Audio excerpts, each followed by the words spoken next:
The fight for the win, the fight for the playoff transfer. He's going to have to come out of this chicane, turn 12. He's going to have to come out of there on the back bumper, that 78, to make a move in the braking zone of 16 and 17. Yeah, so 48's only 7 points to the good, so he may He's not there. afford it. But Look, he's there. What a great corner. Here they come through the final banked curve at Charlotte Roval. Now he goes to the inside. Here comes Jimmy Johnson. Oh! Locks the brakes up. Oh, he's And he's going spinning. to slide. He slides through the middle. Truex gets Truex tagged. has got. Now it'll be a fight for the finish line. Ryan Blaney in the 12 will win.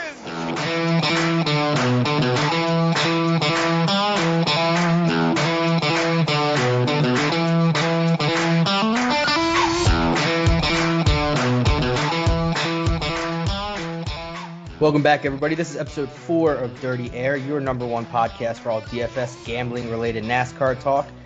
I'm your host, Ryan Baumel, gambling DFS tips on Twitter. As always, I'm joined by Jason, DFS NASCAR on Twitter. Jason, say what's up.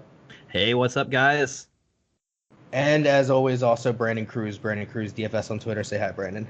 What's going on, guys? So I think the perfect place to start this week is at last week. Daytona 500. So, Jason, I'll start with you. It's a simple question. Was it a good race or a bad race? It was a terrible race. I mean, it was boring. I mean, that's what I expect when you have all the 14 cars wreck on lap 15. Kind of knew they were going to train the outside from that point on, and that's what it was. So it was kind of a bummer. That happens sometimes on these speedways. I mean, there's really not much you can do. You knew they were going to wad them up on the last lap anyway, so you'd like to see them just run 3 wide for like at least the last stage or something and then wad them up, but it is what it is. Was very disappointed. Good finish. I mean, good winner, but made a little money. Other than that, it's kind of a wash of a race, to be honest. So, Brandon, I feel like you probably had some similar thoughts as whether that was a good race or a bad race. You agree with Jason? Yeah, I really agree with Jason. I mean, we went basically the last 70 laps of the race, the last stage of the race, green to the end, which is extremely boring and hard to watch. I mean, you had drivers not really wanting to race. Like, about the only guy that I can understand, not wanting to push it or go 3 wide is the leader and Ryan Preece. Preece needs points entering this week, and obviously the leader is wanting to lead everything, but everybody staying single file for, especially like within the last 15, 20 laps, like, you got to try something, guys. What's going on? It's really unfortunate, too, because it's like, normally super speedways, it's like green flag pit stops suck ass. That's normally like, that's when everything gets spread out and the race gets boring, but that was the only excitement we had, was when they were all coming to pit road or getting back on. They'd race for a little bit, as packs caught each other. Then it was just single wide. But I tell you what fucked up that race was when Jamie McMurray had that 3-car pack. Him, Cindric, I forget who else it was. They had a good run coming up on that main track pack with about 6 laps to go. Mm-hmm.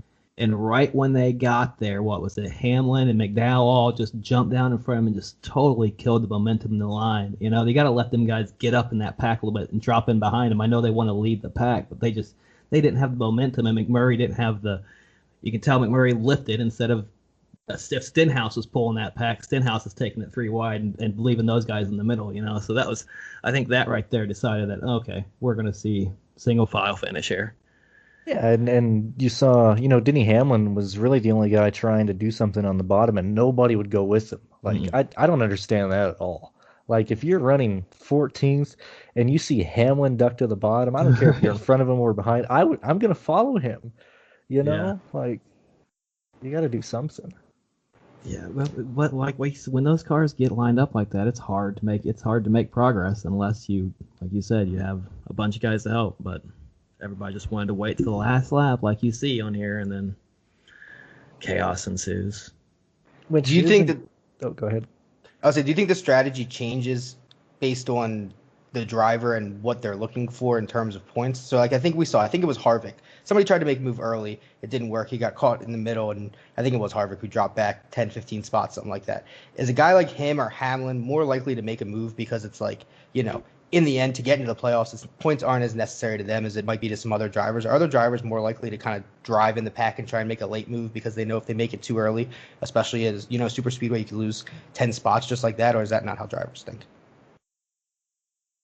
That's an open question, whoever has an answer. I'll let you Well, I answer that think one first. what hurt this race was you had the 5 Fords lined up in front. When we had those guys lined up, you knew they were just good. They have no reason to duck out. You know, their top 5 positions. They're going to at least hold those positions and figure it out amongst the Ford for the win. And then when you got those, I mean, I think the Chevys were kind of split up. Well, no, Chevys were kind of lined up. What was this? Priest there was running 6, and I think Chastain was back there. But these aren't guys who are super speedway guys who are going to be able to make that bottom lane work that was left in the Chevys. So I guess Chase was there too.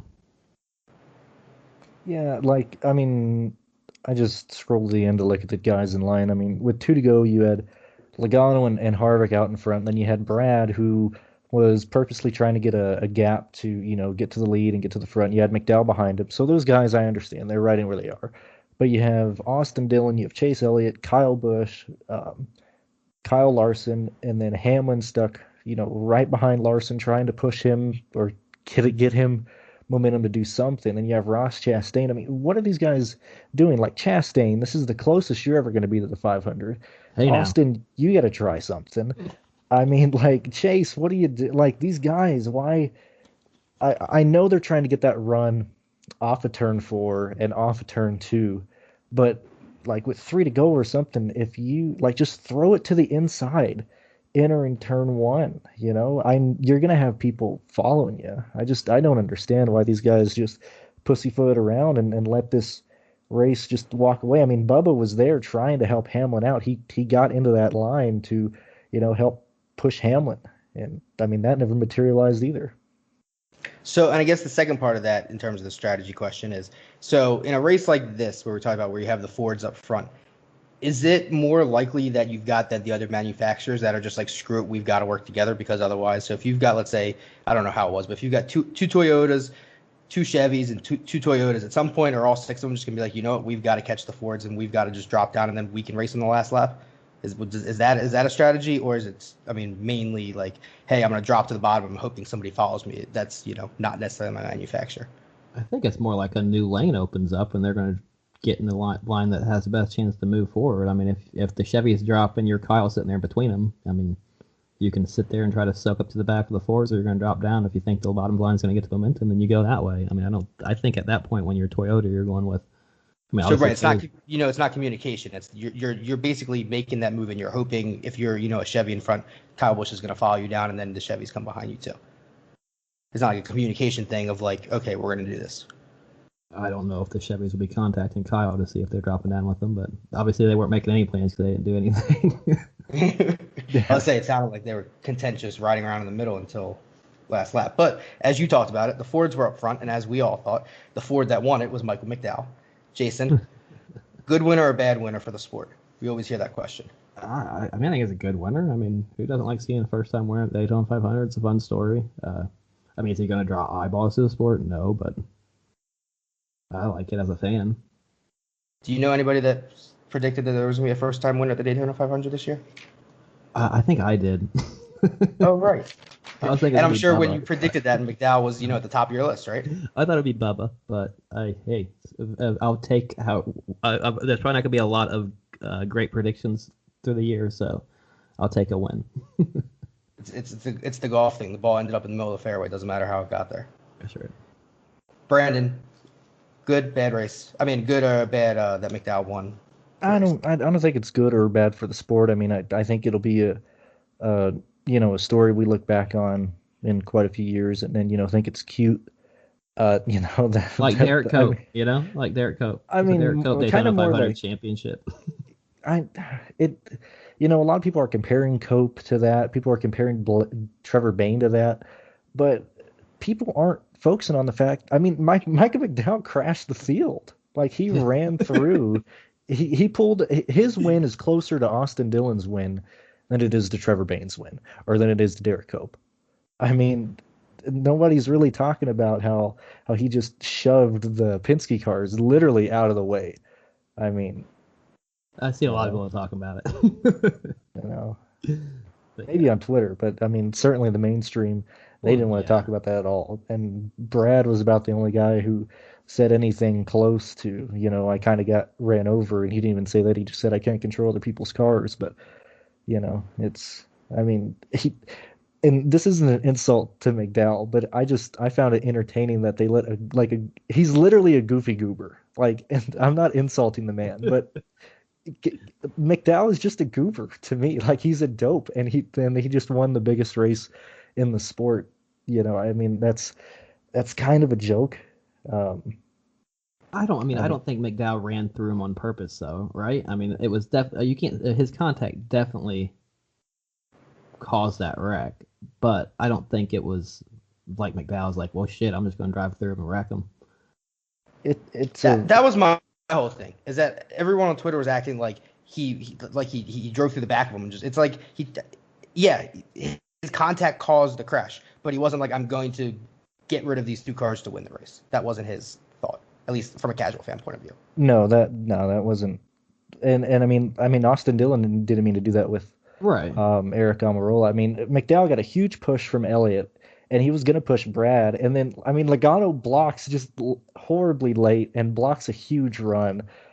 And, I mean, McDowell isn't going to lift, Yeah. I'm never a guy that goes back and, like, forces blame or tries to think of reasons of blame. It's like, it's always like, I mean, a lot of times it's racing, man. I mean, people going for the same piece of real estate, Daytona 500.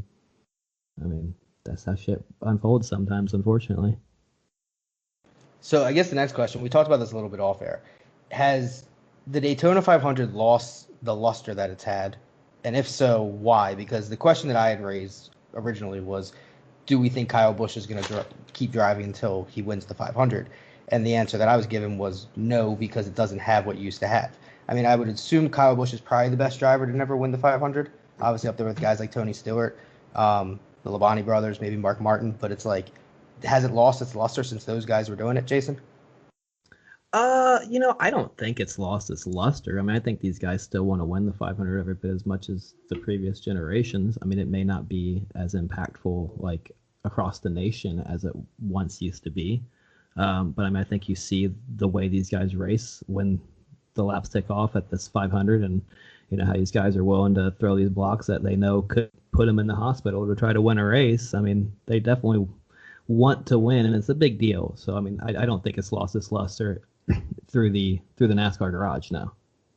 So then I guess the question that I'll ask you then before I go to Brandon is, in terms of Kyle Busch, let's say he doesn't win it, and whatever, do you think it bothers him enough that he extends his career or at least keeps running the Daytona 500, until he wins one? No, because I think he realizes what super speedway racing is. I mean, it's about being in the right spot at the right time.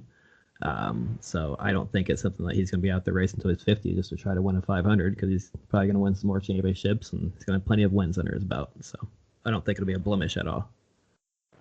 And so, Brandon, I think you're on the other side of that. You do think the Daytona 500 has lost some of its luster based on, a couple different factors. Am I right? Yeah, I think it. I mean, it's still the best, it's the biggest race in the NASCAR season. I just think it's lost its luster of, this grand spectacle. And maybe that's, maybe that's just me being a bit cynical. But when I tune in for the Indy 500, I see a race that has over a century of history. You see guys, battling death each and every corner. They're going like 230 down the straightaways. I mean, a mistake can ruin it. I mean, they put so much time and effort into that race. And then what has the 500 developed into over the last, decade? It's just a wreck fest, I mean, if you don't even go back very far, like the 2000s, the finishes of those races, how those guys were battling each other, how the track was. Like, you could see what the cars were doing. They were bouncing. The drivers were driving. You would see people run single file at Daytona, not because, hey, that's the fastest line, our engines don't get bogged down. It's, we're going to run single file because this is how the track needs to be driven. When you look at Junior's 04 win, when you look at, the 2007 race, not just the finish, but how those guys were racing, what led up to that type of stuff. Where here, we literally had guys run single file for, the last half of this race. You had guys, wrecking the field early. You had guys, I don't know, maybe I'm making sense, maybe I'm not, but No, you are making sense. I do think that, like, as far as like back in the day, I say back in the day, but as an older fan, back when you guys were still shitting green in your diapers. No, they like the big one was always a thing, but it wasn't like the big one didn't like happen every race. It was always like, is this the race the big one's going to happen? Is this the race where 20 cars are going to wreck? But like you said, it has turned into it where it's every race you see it now on these super speedways. And I don't know if that's talent or just setup, or because I mean they used to race in packs before. I mean, remember when they had the wings on the car? Those things were 40 deep, 3 rows, 3 wide, 40 deep. Yeah, and you didn't see, drivers, I mean, like we talked about the finish of this, you had Logano, I mean, throwing just this stupid block at the end. I mean, it's like these drivers just go scatterbrained at the end of the race and just, forget what they're doing. And I think a lot of that used to be policed in the garage a lot better, probably, between the drivers. I mean, a lot of that block. You had, back with the 92 speed weeks when they were still having the tire wars with Hoosier and Daytona, you had, Rusty, Earnhardt, all these guys getting the drivers together being like, hey, let's not race stupid, let's race smart, whereas here you have, it's almost, back with like a high school mentality of, how you view each person, like you can just use them up with no regrets or anything like that. I will say, though, from a casual fan point of view, I do think the key in NASCAR, like, to exciting, like, a casual NASCAR fan isn't going to be able to watch a race and tell you, like, if it was a good race or not. They'll be able to tell you if it was exciting, and the most important thing that matters is the finish. And I think at least at super speedways, to a casual fan, you're guaranteed a finish. Now, does that make it a good race? Absolutely not. You could have a great race and have not a great finish at the end, however it works out. But like for me, I remember, so the 2016 Daytona 500 was like the first one I actually like watched like in full. I was going to sit down, I was going to watch the whole race. I was going to try, and I don't really remember what I watched, but I remember the finish, and it's the film where Denny Hamlin edges Truex at the line, the famous of Truex is spotted, yelling, push him up the track, push him up the track. Now, I have no idea if that was a good 500 or not, but the finish is what makes that for me. Is that not the perspective of a, I guess, NASCAR insider or a NASCAR lifelong fan? Jason? I mean, yeah, the finish obviously plays a big deal, but I mean, if I'm watching a super speedway, I want to see him run at least two wide for the majority of the race. I want to see a lot of lead changes. I want to see different people battling up front, and I want to see guys going from the back to the front to the back, different runs. I mean, I want to see that white knuckle, like I promised you guys back when we did the recap. That's white knuckle racing, where you're on your edge of your seat. You don't know when shit's gonna hit the fan, if it's going to, what's it gonna look like, who's gonna come out of it. That's to me what makes an exciting race. I mean, I was bored to death watching the 500 up until the last lap. And so, Brandon, in terms of this past 500 we just saw, do you think it was a product of, like Jason said, the early wreck that happened, or do you think this is just kind of a style of super speedway racing some of these guys are doing now? I think it's a combination of that. We had a lot of things going in, and I'm not mentioning the ratings when I'm talking about, people aren't interested in the 500 because, it was being ran at like midnight. But the wreck that early, actually, let me back up a little bit. So if you tune in, if you really care about the race, kind of outside of racing, but if you look at it as a spectacle, you have like a 4-hour, pre-race show. They're talking about the history of these events and everything like that. And then you tune in to watch it, and, the field wrecks right off the bat. And you're like, oh, wow, that's unfortunate. And that's happened before. That happened like 2012. It happened in a couple times in the 2000s to where you'd lose, 15 cars or 12 cars early in the race. But you didn't have guys, kind of just sandbag and really just race count off laps through Burn laps, yeah. Yeah, just burning laps. I mean, and I think that's a product of the current cars that we're running, and we're never going to get it back. We're like, what we're seeing now is just going to be pushed further and further with the Gen 7. I mean, this is the type of racing that we have to look forward to. Like the racing that we enjoyed in the 2000s and in the 90s and the 80s. I mean, and I'm not talking about like, the pack racing of the 90s, just cars being driven by drivers. I mean, that kind of entertainment value is gone. It's not there anymore, and I don't see it coming back. So not to get into it too much, but real quick, you did mention it. So the Gen 7 car, to a casual fan, what's the main difference between the Gen 7 car and where they're at now? Well, I think weren't they supposed to? It was supposed to come out wasn't it supposed to come out this year or last year? and then it got pushed back or something, or am I wrong about that? No, you're correct. The whole COVID situation pushed back their development or testing because they wanted to have it out this year. But obviously, with how everything happened and the teams kind of being stressed, quote unquote, money wise, they decided to push it back a year. So what's the goal? Like when they change the car, is it a safer car? Is it a fast? Like what's the main goal of why they changed the cars? Well, it's based chassis wise, it's very similar. It's the same type of roll cage, same type of protection from the drivers, but it's going to be more of like a V8 supercar that you see, like in the V8 supercar series or in the Australian supercar series. I mean that's the exact type of car that we're looking at, and it's very similar to what we have now, like these big blocky cars that are just it takes the racing out of the driver's hands. The answer to good racing, we might have to just make this one episode of 500 recap because we're going on quite long. But the thing that put on good racing, when you look back in generation, was low downforce, high horsepower engines. Even if people were spread out, it was still each driver was driving the car. You could physically see them fighting that machine of a vehicle.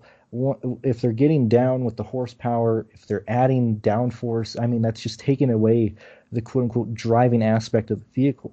And I mean, I don't really like that. Like everybody I know enjoyed the Gen 4 car. I don't understand why NASCAR hasn't listened to those people. And it's not because of safety. Like you can take the COT safety features, the roll cage, everything about it, and just put like a Gen 4 body, build a Gen 4 type of body around it.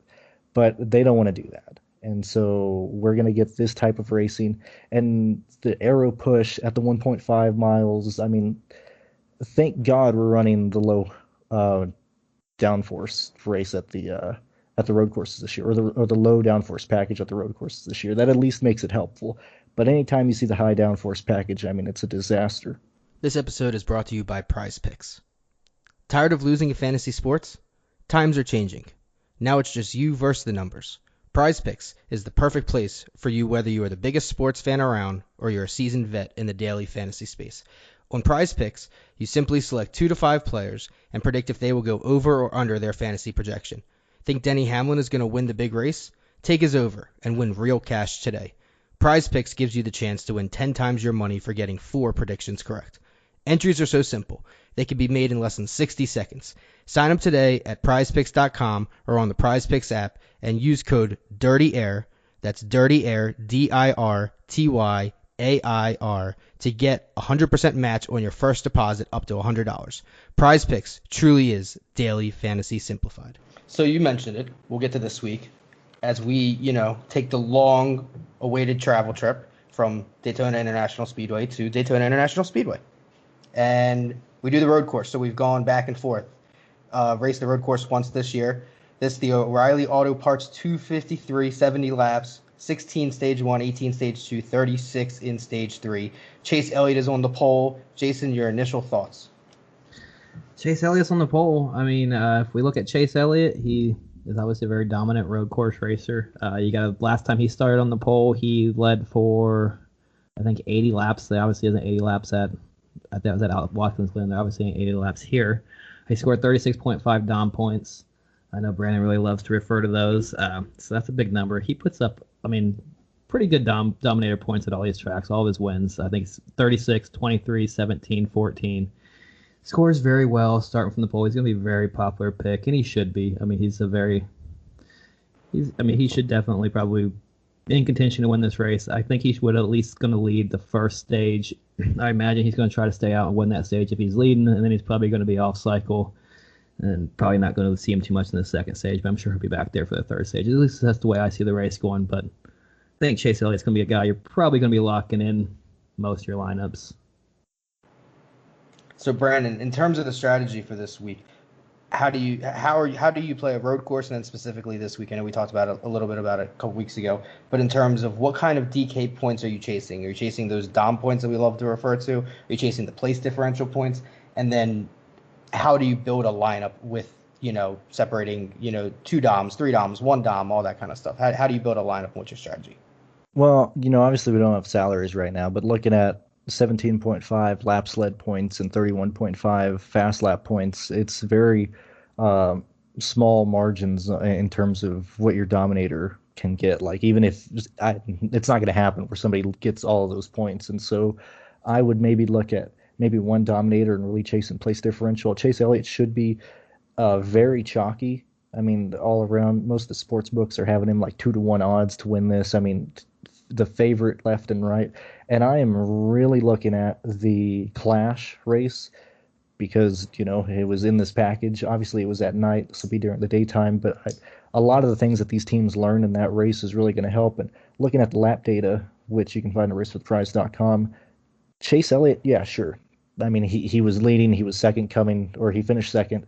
He got into that incident with Blaney, but he did not have the best car, and he didn't have the best car at the Roval last year either. He was just having to take advantage of Truex having issues and other people having issues. But Truex had the fastest car in the Clash. You had Ryan Blaney probably having a way better car than Chase Elliott. You have Denny Hamlin, who just dominated the Clash, and under pit road, I believe he took 2 tires. I'd have to look at that, but he got on a different strategy.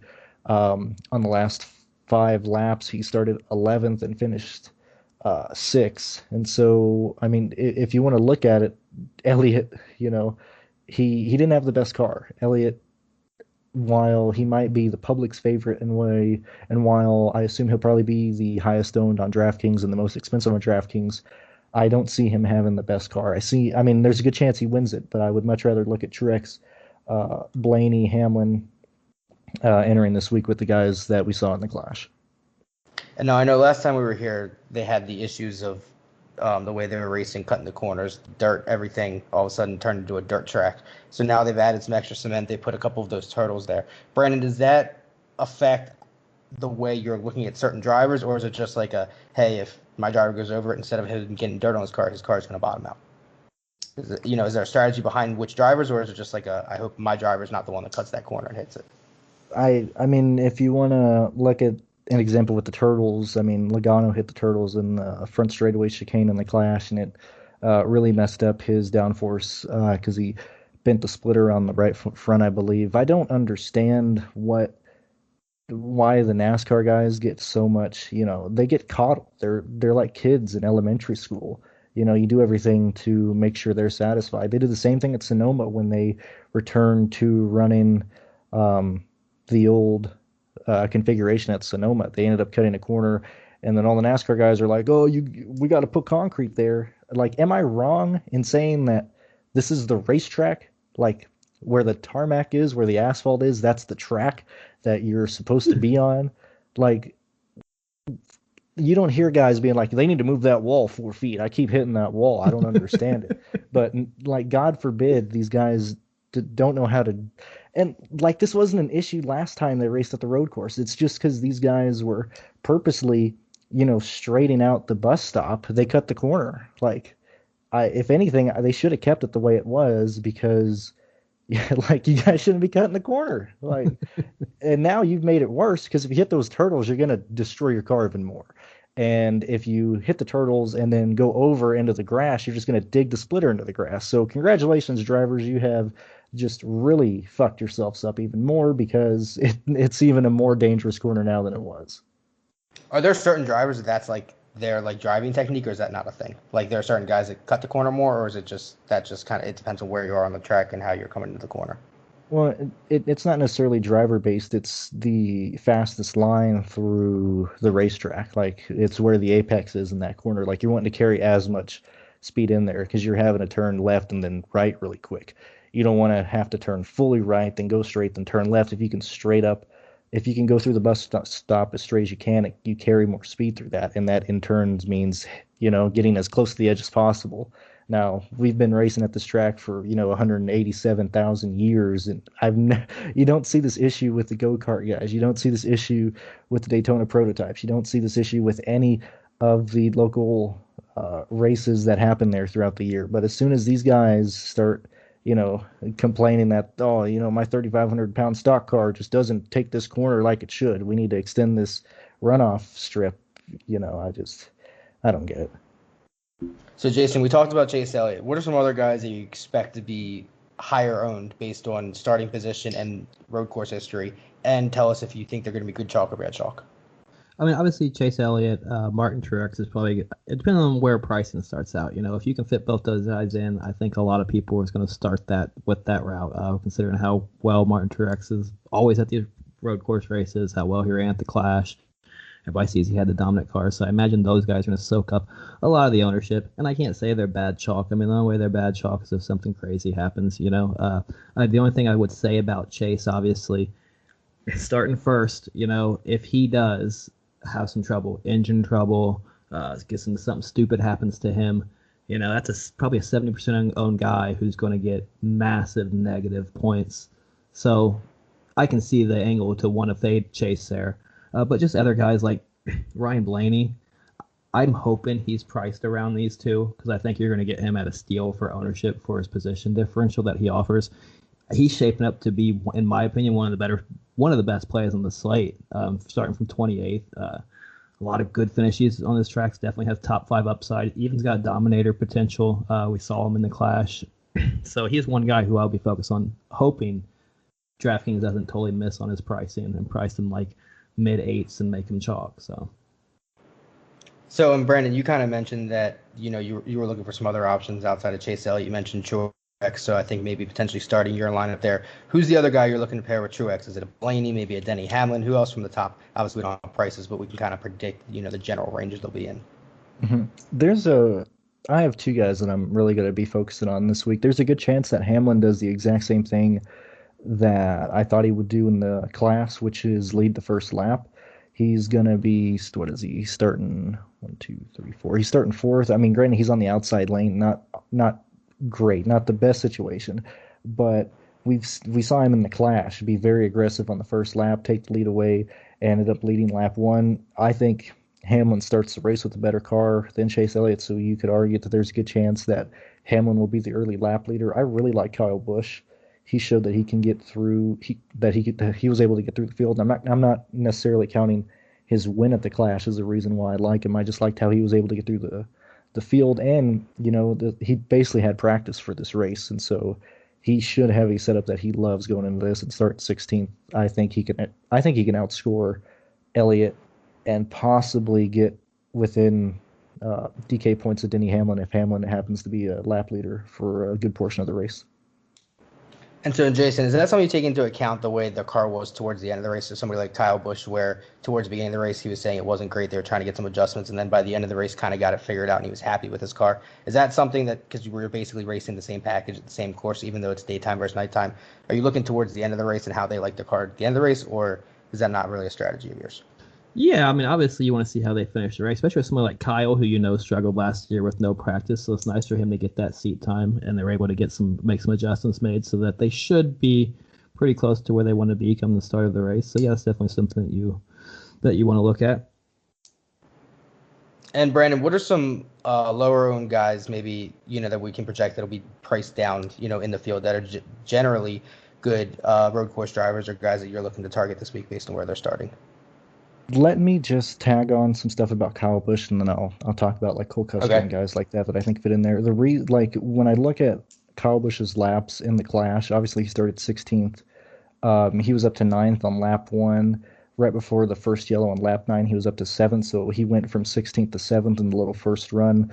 Off of the first yellow, he started 10th and raced his way up to 4th in 1, 2, 3 in 6 laps. Then we had another yellow, started 4th, went up to 3rd in 3 laps, and he was 3rd and 4th throughout pretty much the remainder of the race. On the last run that they had, he started 6th, and then, you know, if you want to count him winning, he was 1st. If he wasn't, he was in 3rd. So he went from 6th to 3rd in the last portion of the race. So we saw he was able to get through the field. So I don't think it's necessarily that he was testing. I think that he was very comfortable with the car, and he was able to just get that little extra stuff that you need at every caution. Looking at guys that I like who won't necessarily, or what did you say, values or other guys we're looking at, correct? Yeah, guys that Yeah, lower owned. It's hard to tell We without talked about the salaries, guys. though. Yeah, I know, but we can kind of, you can kind of guess. We talked about the guys at the top that'll be higher owned just based on where they're starting. So some guys that are generally priced in that mid to low range that might not be as chalky based on where they're starting. If that makes sense. I'm interested to see where Cole Custer comes in on price. I think Custer had an extremely fast car, and I'm not trying to focus on how the Clash was, but I'm just saying things that stand out to me. Like Cole Custer had one of the best cars in the Clash before it melted on him. He was running the top 5 in that situation. Kurt Busch had an abysmal run. He just kept having issues, but starting 19th, he should be all right. I mean, obviously you have guys like Byron Reddick, Almirola starting in the back. I'm not sure if DraftKings is going to price them up. I would assume they will price them up. Maybe looking at guys starting from 10th to 20th to try and find, lower ownership or something like that. So maybe you could look at a guy like Christopher Bell, Joey Logano as a guy that you can project to lead laps or finish very well that we really haven't talked about. Probably those would be the guys that I would look at. Jason, anybody he didn't mention that you're looking at? No, I think he's exactly right that if you are going to be looking for value and differentiate off some of the chalk, it's going to be in that range. Because if you look at the way this slate shapes up, there is just so much PD potential, position differential potential on this slate. I mean, with some of these guys starting in the back, like Eric Jones, Alex Bowman, 36 and 37. Hopefully this is what I have. Hopefully what I have is right, because I got this from Bob Pockris. But Bowman's supposed to be projected to start 36, Jones 37th, Matty D 32nd, Almirola 31st, Chris Buescher 30th, Ryan Blaney 28th, William Bryan 24th. I mean, Truex 21st. I mean, this is unbelievable in the amount of position differential that we have on this slate in comparison to all the other road courses we typically see that has had qualifying and shit like that. And I mean, if we just look at some of these guys that, when you look at the back markers or guys who started in the back in the past, I mean, there's no names, like guys like Gahn, Nemechek, Davison, Sorensen, Chastain and shit cars. I'm just scrolling down. Bilicki. I think you had Christopher Bell at the Roval last year, started 35th, if I'm reading that, 35th, and he scored pretty poorly that race, 34.5. But that's an example of, I mean, you just don't often see this much potential in the back on these road courses. So, I mean, I think that's definitely going to affect the way a lot of people construct their lineups. And I think that range that Brandon kind of hit on is where you want to look for that guy who can crack the top 10 from around like 17th, 15th, like a Kurt Busch in that range. Chase Briscoe even maybe. Yeah, if I'm DraftKings, I mean, I think they're going to do this based on what they did last year. But if I'm DraftKings, I'm forced to price up Jones, Bowman, AJ Allmendinger, even people like De Benedetto, Anthony Alfredo, Chris Buescher, Ryan Blaney, Eric Almirola, Tyler Reddick. Like, don't be surprised if you see these guys in the low $10,000 or in the high $9,000 because you can't price everybody up there.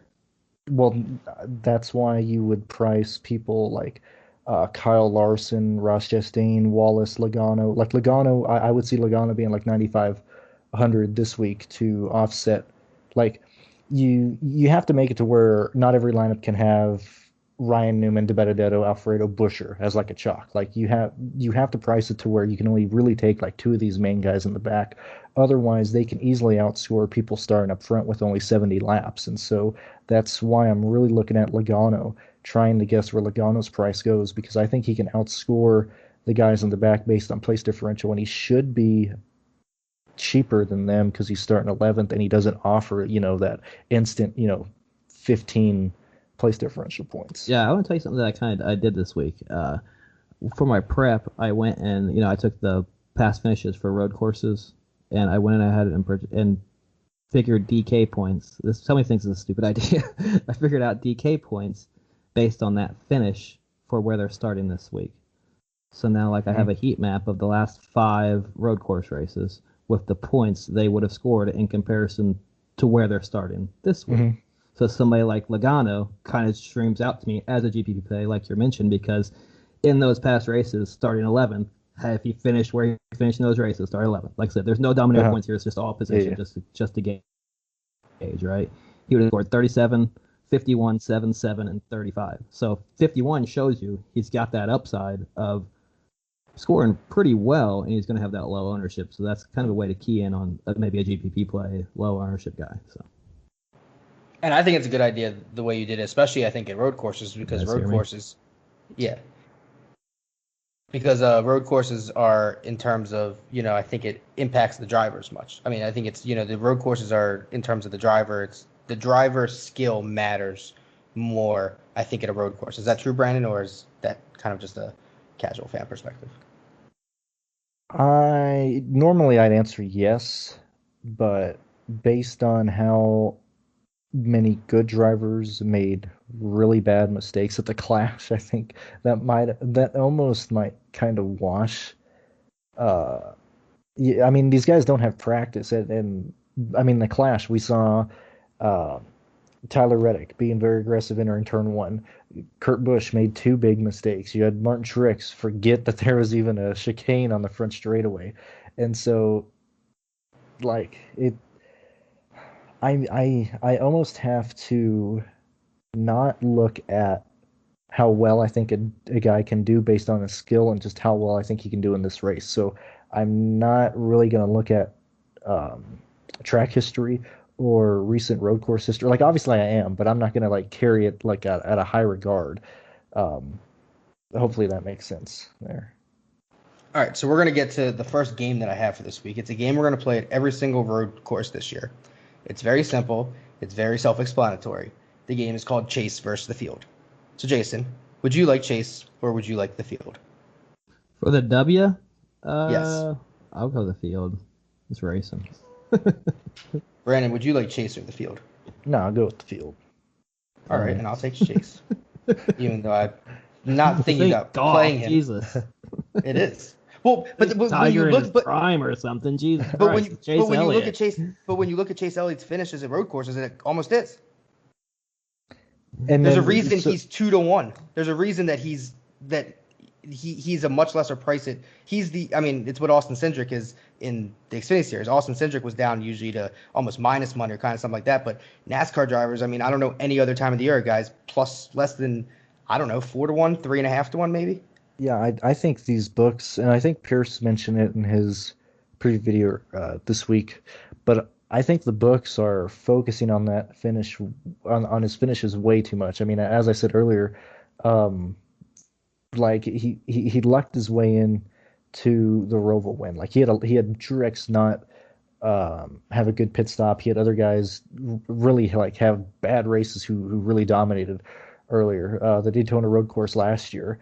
He didn't have the fastest car there. It just kind of happened that he ended up winning. And if you look at how the Clash really played out in terms of who had a fast car, I mean, tires, really determined who had a good run at certain times in the race. So while, yes, I mean, and I even said last year, like, I mean, the schedule's being rigged for Elliott to win all these races based on this, but Elliott keeps winning these races somehow, some way, when he does not have the best car, and that's got to run out. I mean, it ran out for Hamlin. He finally didn't run the 500, and he was the favorite to do that. I got to see the same thing happening with Elliott on these road courses. Do you see a strictly PD strategy being a viable strategy this week? Just not even playing any of the, not even chasing PD, not even chasing any dom points, and just playing position differential, especially if you can throw in a guy like Truex who has that dominator upside. So that's something I might be leaning to. As if you're fading Chase, that would be the route that I would think to go to fade Chase, would have played guys like Truex and Blaney, and just chase all position differential. So that way, if Chase does dominate, hopefully those guys are still going to score well enough to make up for those maybe 18, 19 dominator points that Chase Elliott gets. I haven't ran projections yet this week because this is what is it? We're on a Wednesday right now, so obviously I try not to run projections before I have salaries. Off the top of my head, while I think it might be tempting, I think you need one dominator in this race because I know you guys like using that word. So if I think you're going to need one guy to carry a good portion of the fast laps and laps led. I don't think that's Chase Elliott this weekend. So while I think you can get a high floor by focusing on place differential, you're going to need that extra guy to really push that lineup farther with getting laps led at fast laps. Well, let's look at Dom points over the last 5 road course races, right? We had obviously Watkins Glen's was a lot more laps than what we typically see at road course races, so that had the most. Chase Elliott scored 36.5, but after that, at the Charlotte Roval last year, it was Chase for 14.25 Dom points. Then you had at the Daytona Road Course, it was Chase again for 17.5. Oh, these are all Chases, but he's probably the highest. And then the Roval in 2019, it was also Chase for 23.75. So, I mean, in reality, the upside of Dom points is going to be roughly around 20 points, especially given the length of this race. I mean, I can't imagine him doing more than that. I mean, and we see there's a lot of guys who have more PD potential than that, like a Blaney starting 28th. He's definitely got 20 points worth of PD available to him. Truex, if he wins, I mean, Byron could definitely finish top 5 maybe. I know you don't like Byron. Matty D can even finish 12th and score 20 PD points. You know what I mean? So I think you could get there this week without it. Like you said, if you're choosing to fade Chase. And I think you just answered why I think DraftKings is going to price up a lot of these guys in the back, especially. I hope they do, week. but you're going to fucking drop the ball. You know you're going to have Eric Jones at $6,200 and he's going to be fucking chalk. No, they're not. They're not going to do that. Come on, man. They do it all the time. Eric Jones. Look, I mean. I know. Let's make this a game. Do you think Eric Jones is over 9,300 this week? No, I think so. Under. Okay, well we'll keep track of that, Ryan. I say he's over 9,200. I was gonna say my prediction for Eric Jones this week, and I thought I was gonna have too high of a price. I thought he was gonna be 8K. Okay, yeah. So I think. Wait a minute. Salaries just came out. You can't price everybody up. Wait, I think salaries just came out. Did they? Hold on. Oh, then people are going to get a live look. Awesome. That'd be awesome if we found out right now. Did they? Also, for the record, if they did and Eric Jones is 8K, I didn't see it. Just for the record. What is Jones at? Yeah, Jones is 7,800. That's okay. Oh, these are huge. What the hell? These are soft pricing. Dinger 10-2. Truex 11. Elliott 10-7, Blaney 10-4, Allmendinger 10-2, Kyle 10,000, Hamlin 98, that's a misprice. Logano 94, that's a misprice. Byron 88, misprice. Kurt 86. Briscoe's too expensive. Sorry, I'm kind of talking. Yeah, you're fine. Matty D. Briscoe's higher than Matty D. Wow. I know Briscoe's good. Wow. Okay, so looking at prices, I mean Alfredo even. Sure. That place differential is going to be huge. There's going to be a lot of place differential. That might be a way to go. So, kind of looking at it right now, I mean, for your place, it's got to be a place differential. Yeah. They knew I mean, come on. You know DraftKings. They can't price everybody up. If you do, then you have guys like Kyle Busch priced at 8,200. You know? I mean, Allmendinger at 10-2, though. Why? Yeah, I mean, he's too expensive. Kyle Busch is too cheap. I mean, you're going to trust Allmendinger for 10-2 within a colleague car? Yeah, like... King Choke? Let me look. So first look through, Jason. Who's the guy that's out? Who's the guy that's priced off the most, whether too high or too low? Oh, I damn it, man. Just a quick look through. Who do you scroll through and you say that they should be lower down or they should be higher up? I think Jones should be higher, obviously. I think Matty D should be higher. Bowman's priced about right, I would say. I really like where they priced Blaney at, though. I don't think Blaney's going to see a lot of love right there, where he's priced right below Chase by $300. Allmendinger is going to be attractive with that big number next to him. Yeah, I think Blaney's going to be overlooked. I like that. I like what they did with Blaney there. I can already tell you most lineups are going to have Jones, either Ryan Newman, DeBenedetto as paired up, or possibly those make three. a lineup with Truex, Chase Elliott. So, Brandon, if you're looking to fade Chase Elliott, are you starting with Truex and Blaney at the top, or is it Truex and maybe a Kyle Busch or a Denny Hamlin? Probably Truex, and I think it's even more appealing now with the pricing here. It makes it way easier to build a lineup that I think can outscore anything Chase Elliott can do. Yeah, I agree. There's not a lot of value, though, down there in the 6K range. Maybe Custer 7, Busher 7,200, so that's some value. But Bubba Chastain, Stenhouse, Alfredo. Ty Dillon's gonna be a very popular pick. Ty right? Dillon's going to be Dillon's gonna be popular. That's unfortunate. Even Suarez, What about Timmy Hill? Alfredo. You think Timmy Hill? Timmy Hill. Where's Smithley at? Where's he starting at? Smithley ain't in this. Oh yeah, he is. He's 25th. Why is that's weird that Why is let me look. Like that Timmy Hill punt is very unappealing, but James Davidson at 5,200 is like if you needed to punt, that 5,200. Like I'm messing around with lineups, and I have way more salary than I need to really fit in people that I want. Like I don't see a reason why you need to punt here. No, you're right. Yeah. Yeah, there's no reason to punt. You can make it. You can play whoever you want. Are you surprised Yeah, Chase they're playing is the PD. lower than Truex? Normally the favorites in the sports books usually reflect their salary being the highest. Like obviously, whenever Kevin Harvick is, the projected winner and stuff like that, you always see him higher. Chase Elliott being second highest shows that there's a little bit of fault in, that 2-1 odds that he can win this. His odds to win this, doesn't reflect his salary. So at 10-7, Jason, is Chase Elliott above or below 70% owned? He's probably below 70% owned. I mean, I would still think he's going to be about 50% owned though this week. He might be at like 60, 43. I think that'd be more close. You don't to think Chase gets to 50? You don't think he gets to 50%? No, I don't think he gets to 50%. See, if I knew Chase wasn't going to get to 50%, I'm almost much more likely to play him because I think he's going to be 60%. What's the reasoning? Because everyone talks about loving Chase. Why, considering he's priced down a little bit? I mean, more than he should be. I mean, I could definitely be wrong, but I have a hard time thinking he's under 50%. Well, I mean, look at Truex right now. Truex starts 19th. He's only 300 more. I would much rather prefer Truex because I think he can lead laps, and he's going to get place differential unless he wrecks. And then if you look at Ryan Blaney starting 28th.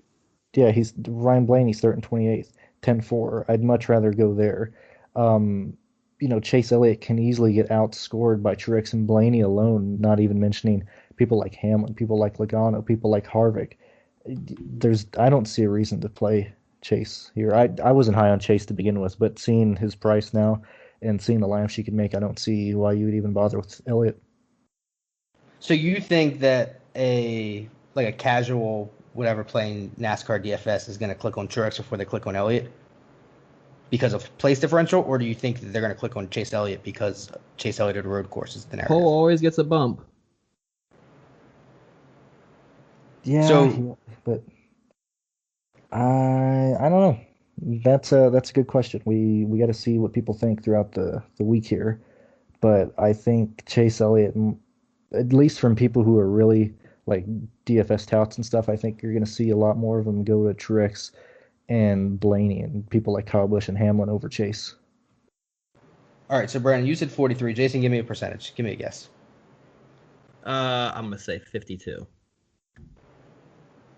I could prices right you and say 53, but I'm going to say 61. Could be right. I hope you didn't have your other game you were going to play wasn't like over under on salaries because we're cheating now.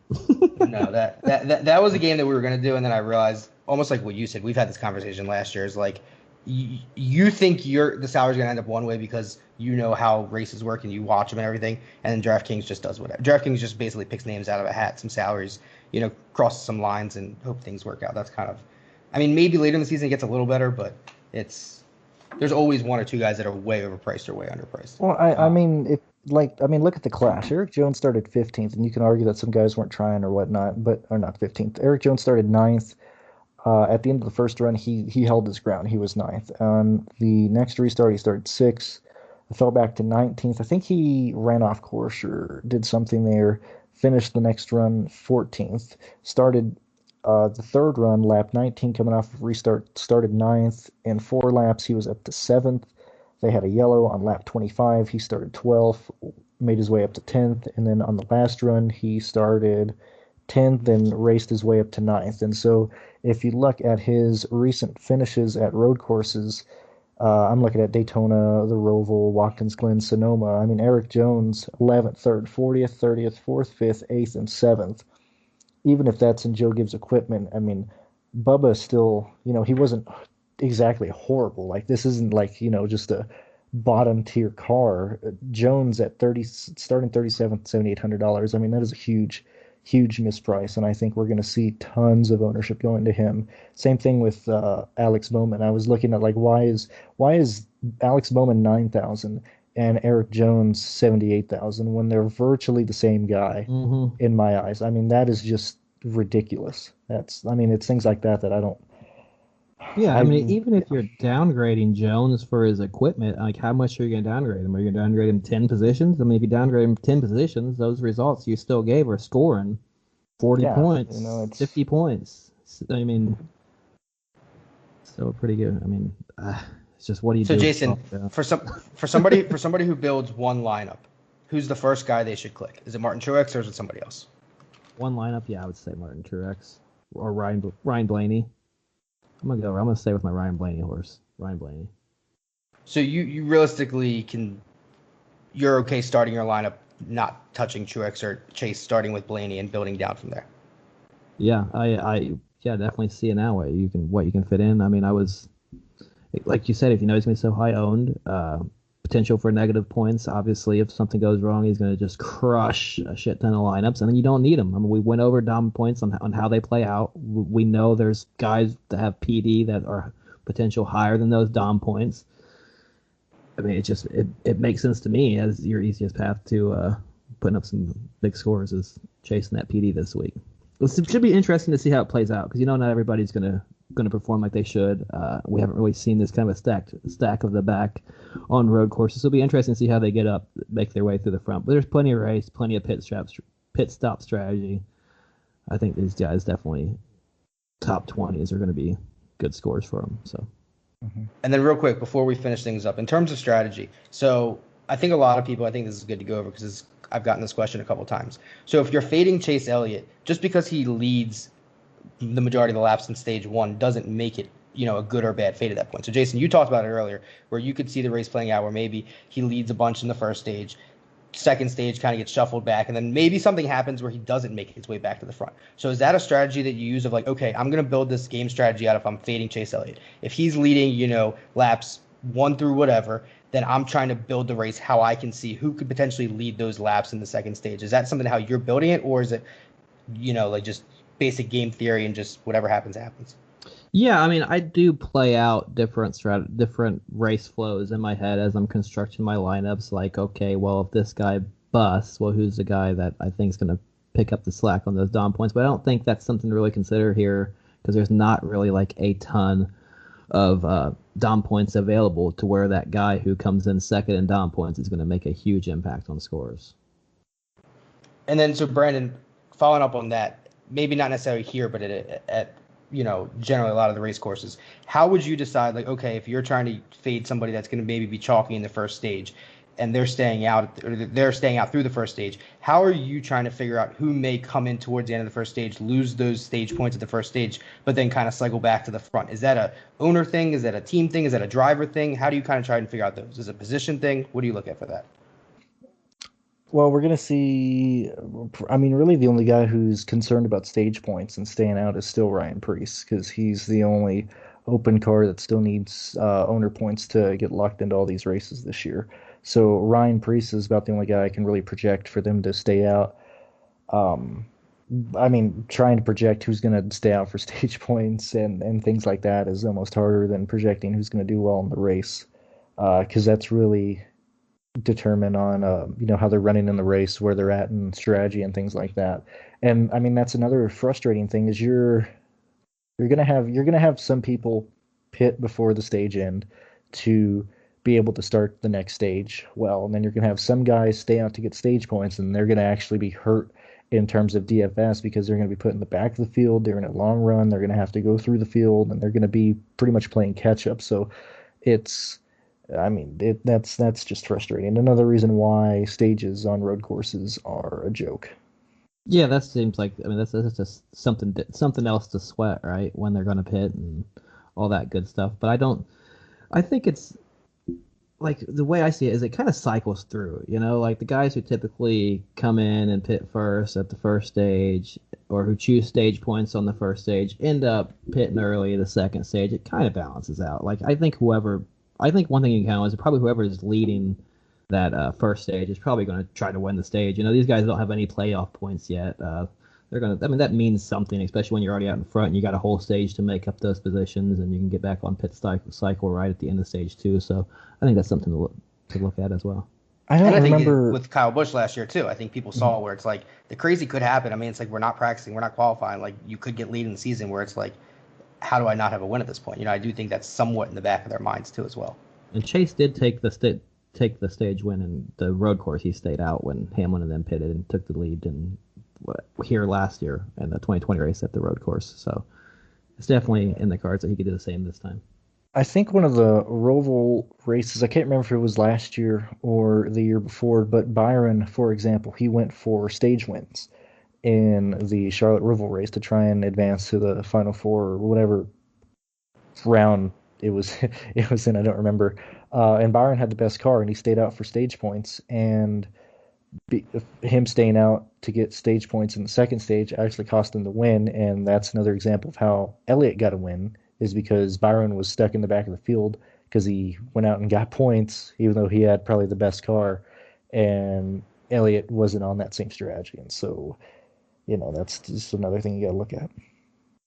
And so one final question I do want to cover because I did get it a bunch this week. So I got a lot of people that DM me. I guess they DM me the questions that they want me to ask because they're afraid if they ask one of you two, it might not be a smart question. Even if it's not, you guys aren't. Hey man, you know how many dumb questions I answer every goddamn weekend? It's perfectly fine. I'm okay answering. Yeah, you know how many dumbass questions I don't answer every week. Yeah, Brandon's the one you gotta worry about. He won't answer. That's what I always tell people. I was the one that was growing up where I was taught, the only dumb question is the one you don't ask. That's how everyone was always taught. But so the question I got, and it does apply specifically to road courses, Brandon. In terms of when you hear drivers locking up their tires and just missing a turn, I know the infamous one is Chase Elliott at the Roval. I think it was beginning of stage 2, and he came back and he ended up winning the race. Is that as simple as they're carrying too much speed in the corner and they can't get it stopped in time, or does it have to do with the angle? Does it have to do with more than that, or is it just as simple as there's too much speed and they can't get the car stopped in time? Well, there's a lot of factors. Let's look at Kurt Busch locking up his left front at the in the clash.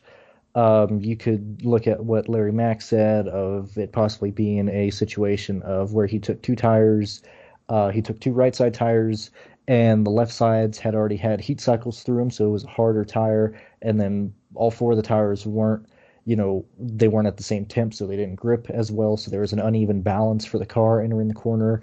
And then if you want to get technical, there's a slip angle of the tires to where at a certain angle and trajectory, tires just lose grip and you no longer have the friction between the rubber and the asphalt. So it's a lot of things. Simply put, it can just be tires not being warmed up enough to get ready for the load that's going to be put on them entering certain corners. So people just locking up the tires, it's just there's so many things that can go into it. You can have wheel hopping, you can have guys over braking. You could have just a huge amount of understeer, just weight transfer on certain tires at a wrong time. There's so many things that can cause tire lockups. Now tell us how to predict it, Brandon. Let's.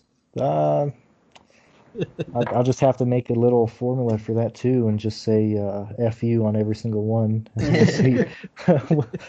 We'll see who does that. All right, so let's get on to our game we've been doing to finalize every episode. So our 2 and done, it's our version of the 1 and done, but picking drivers, you can pick them twice in a year.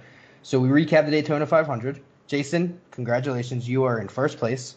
Bubba Wallace, 32 points. Bubba Wallace. Brandon, You are in second with BJ McLeod, 14 points. And I took William Byron, who ran the entire race, not on the lead lap for the most part, and he had 11 points.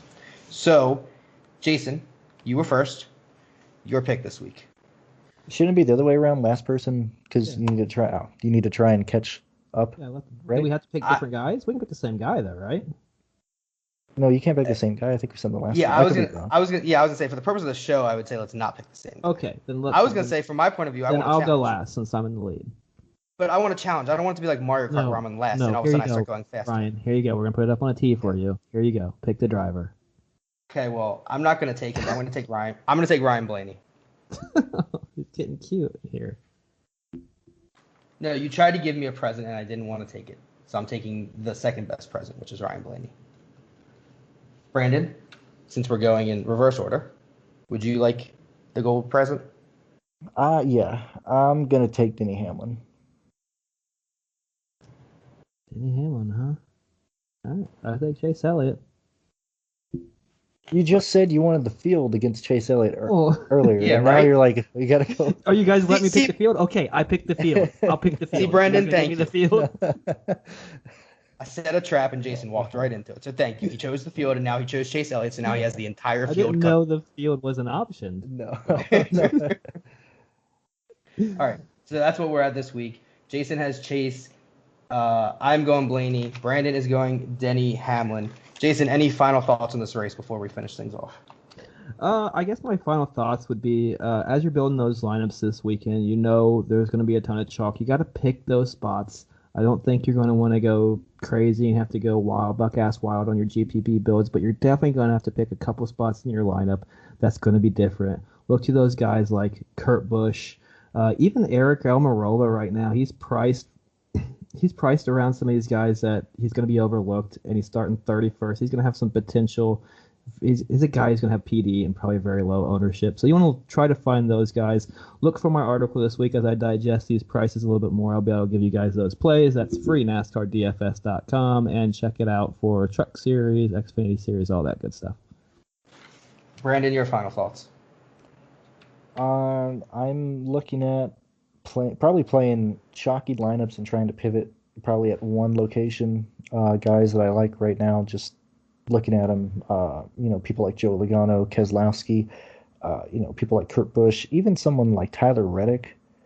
I don't know how much attention, Reddick's going to get there. I mean, his price is going to kill you. He should easily get you 5X based on how he's done it previous races. So it's plays like that I think you can pair with Eric Jones and still be different. I think you got to play Eric Jones.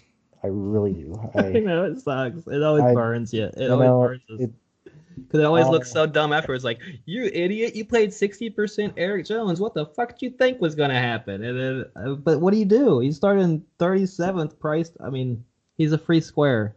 God, sucks. Yeah, that's my point. See if I change my opinion this week on all my episodes. You can find them at Brandon Cruz DFS on YouTube. We're going to do 3 live streams again this week, Race for the Prize and myself, one for the truck race, one for the Xfinity Series, and one for the Cup Series as well. So I'll keep you updated on that on Twitter. But like I said, or like I normally do, three videos a week focusing on each series, and then 3 live streams focusing on each 3 series. Perfect. Well, definitely thank you guys for hopping on this week. We thank all the listeners for listening. This week's episode of Dirty Air. We will be back next week for the, of course, famous Dixie Vodka 400 as we go to Miami. Homestead Speedway. Finally, you get off a super speedway and a road course and get into some more strategy. Think they're going to mention Kyle Larson finally at Homestead? We'll see. Why? Maybe Kyle Larson wins this week. Maybe he's the one that comes out of nowhere and wins this week, and then all of a sudden they have to talk about him. Can you imagine if Larson wins the Dixie Vodka 500? I mean, just 400. Or 400. The they pay a lot of money for hypocrisy. that name, The Brandon. hypocrisy around that whole weekend is wild. In terms of Kyle Larson, the only thing I know about Kyle Larson from before when I was playing DFS is just Kyle Larson at Michigan. That was just somebody told me that once and I never forgot it. So I was like, okay, Kyle Larson at Michigan. So when we get to Michigan, remind me Kyle Larson. He's pretty good at Homestead too, so I'm sure we'll be talking. So yeah, thank everybody for listening. We're back next week. Homestead, Miami, get to an oval. So on behalf of Jason, DFS NASCAR on Twitter, and Brandon Cruz DFS on Twitter, I am Ryan Baumel, Gambling DFS Tips on Twitter. Thanks for listening. Best of luck this week at the Daytona Road Course, and hopefully somebody wins a lot of money and screenshots us. So everybody, best of luck this weekend. Thank you. No way.